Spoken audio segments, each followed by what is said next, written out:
তোমরা আগের শর্টসেই দেখলে আমরা ট্রেন আসার জন্য অপেক্ষা করছিলাম। অবশেষে ২ ঘন্টা ওয়েট করার পর ট্রেন ঢুকলো স্টেশনে এবং আমাদের ট্রেন ছেড়েও দিয়েছে।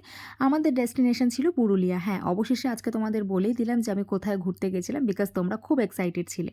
ট্রেনে উঠে একটু ঘুমিয়ে পড়েছিলাম। তারপর সকালবেলা আশেপাশে মানুষের কথার আওয়াজে ঘুম ভেঙে দেখলাম চারিদিকে প্রচণ্ড কুয়াশা হয়েছে। যেহেতু ২ ঘন্টা লেটে আমাদের ট্রেন ছিল, এদিকেও ২ ঘন্টা ২.৫ ঘন্টা লেটেই আমাদেরকে নামিয়েছে। আর আমার সকালবেলা গেটে দাঁড়িয়ে, দাঁড়িয়ে যেতে কী যে ভালো ফিলিংস আসছিল সে কথা আমি কি বলে বোঝাতে পারবো না। অবশেষে আমরা পুরুলিয়াতে নেমে গেছি। এরপরে আমরা আমাদের রিসর্টে যাবো। আমরা যে রিসর্টে উঠেছিলাম তার নাম হচ্ছে পলাশশোভা রিসর্ট। সেখানে প্রত্যেকটা মানুষের ব্যবহার এত সুন্দর ছিল আর ওনারা এরকম প্রত্যেককে আমাদেরকে গলায় গামছা দিয়ে ওয়েলকাম করলো। এটা আমার কাছে সত্যিই খুব নতুন ছিল। আমার ভীষণ ভালো লেগেছে এই ব্যাপারটা। যাই হোক, এরপরে আমরা চেক ইন করে গেছি এবং আগেই আমরা চলে গেলাম স্নান করতে। কেননা স্নান সেরে খাওয়া-দাওয়া সেরে আমাদের আবার যেতে হবে সাইট সিনে। সো লেট করলে চলত না।